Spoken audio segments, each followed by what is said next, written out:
Banks के related सवाल पूछे हैं, तो मैं आज एक बैंक के रिलेटेड कुछ चीज़ें मैं क्लियर करना चाहता हूँ। दोस्तों देखिए, इंडिया में 3 तरह की बैंक्स हैं जो आप यूटिलाइज कर सकते हैं आपके पेमेंट विड्रॉल के लिए।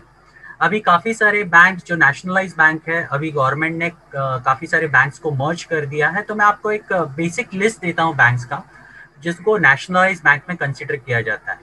तो उसमें से पहला है state bank of India, no doubt. Bank of Baroda, bank of India, bank of Maharashtra, Canara bank, central bank of India, Indian bank, Indian overseas bank, Punjab and Sind bank, Punjab national bank, UCO bank and union bank of India.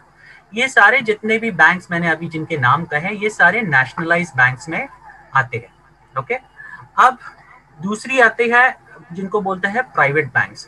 अब private banks के अगर हम नाम देखेंगे तो है Axis bank, Bandhan bank, CS bank, City Union bank, DCB bank, Dhanlaxmi bank, federal bank, HDFC bank, ICICI bank, IDBI bank, IDFC bank, industrial bank, JNK bank, Karnataka bank, Karur Vysya bank, Kotak Mahindra bank, Nainital bank, RBL bank, South Indian bank, Tamil Nadu mercantile bank और yes bank. ये सारे जितने भी bank, ये नाम जो दिए मैंने, ये सारे प्राइवेट सेक्टर में आते हैं। ठीक है, अब आती है तीसरी कैटेगरी। अब तीसरी कैटेगरी क्या है, तो वो है इंटरनेशनल बैंक्स। और इंटरनेशनल बैंक्स में कुछ नाम अगर मैं दूं तो पहला है सिटी बैंक है, दूसरा है एचएसबीसी इंडिया बैंक, तीसरा है डुएश बैंक, उसके बाद है रॉयल बैंक ऑफ स्कॉटलैंड, उसके बाद है डीबीएस बैंक, उसके बाद है Barclays bank, bank of America, bank of Bahrain and Kuwait, Doha bank. ऐसे काफी सारे बैंक्स हैं जो इंटरनेशनल बैंक्स हैं।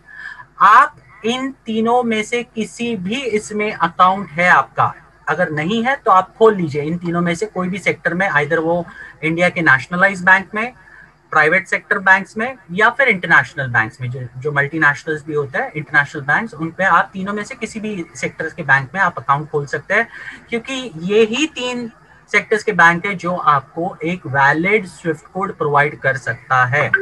आपके जितने भी ग्रामीण लेवल के बैंक है, डिस्ट्रिक्ट लेवल के बैंक है, वो आपको ये फैसिलिटी बिल्कुल भी नहीं देती।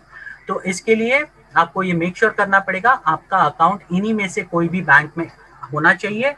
और कुछ लोगों ने मुझे सवाल पूछा कि जॉइंट अकाउंट चलेगा क्या? यस, बिल्कुल चलेगा, डेफिनेटली चलेगा। लेकिन मैं इतना कहूंगा, देखिए, अगर आप टैक्स लाइबिलिटी अगर आप बाइफरकेट करना चाहते हैं, ओके, तो मेरा सजेशन और मेरा ओपिनियन है, क्योंकि मैं फाइनेंस सेक्टर में काम कर चुका हूं, तो मैं ऐसे सिचुएशन में लोगों को इतना ही कहूंगा कि आप इंडिविजुअल अकाउंट्स बनाइए। और अभी तो एक सबसे अच्छा एडवांटेज है कि अगर आपको बहुत सारे काफी सारे बैंक्स हैं, आपको एक फैसिलिटी देती है, आप खुद के नाम पर करंट अकाउंट खोल सकते हैं। ओके, अगर जो भी आपका नाम हो उस नाम पर आप करंट अकाउंट खोल सकते हैं और उसमें भी आप पैसा ले सकते हो। ओके, तो ये एक एडवांटेज आप ले सकते हो, जिसके माध्यम से आप एक्सपेंसेस दिखाकर काफी सारा टैक्स भी बचा सकते हो। और वो आपका जो भी सीए होगा, आप उससे बात कीजिए इसके बारे में, वो आपको बता देगा डिटेल में। तो हो सके तो ज्यादा से ज्यादा इंडिविजुअल बैंक अकाउंट्स ही रखिए, ताकि आपको टैक्स लाइबिलिटी कल की तारीख में मैनेज करने आ सके और वो हिसाब से आप डिडक्शंस दिखा सके। वो एक सबसे बड़ा एडवांटेज होता है अगर आप इंडिविजुअल अकाउंट रखते हो तो। और जॉइंट अकाउंट रखते हो तो हस्बैंड एक इतना, मान लीजिए वो नौकरी कर रहे हैं, उनका पैसा आ रहा है, आप अलग से कुछ कर रहे हो, आपका कुछ अलग पैसा आ रहा है, तो ये सारी चीजें जब कंबाइन होती है ना, तो बहुत प्रॉब्लम देती है। तो मैं इतना ही कहूंगा कि ये बातों पे आप ध्यान दें और ये बातें आप आगे चलकर आपके सीए से बात करके कंफर्म कर लें। लेकिन इन तीनों में से कोई भी आपके बैंक्स होने चाहिए, कोई भी ग्रामीण बैंक या डिस्ट्रिक्ट लेवल बैंक बिल्कुल नहीं चलने वाले। ओके, इसका आप ध्यान रखिए और आइंदा प्लीज ये सवाल मत पूछिए, क्योंकि हम बार बार बोल बोल के थक गए, लेकिन आप लोग इन चीजों को वापस वापस पूछते हैं। Thank you.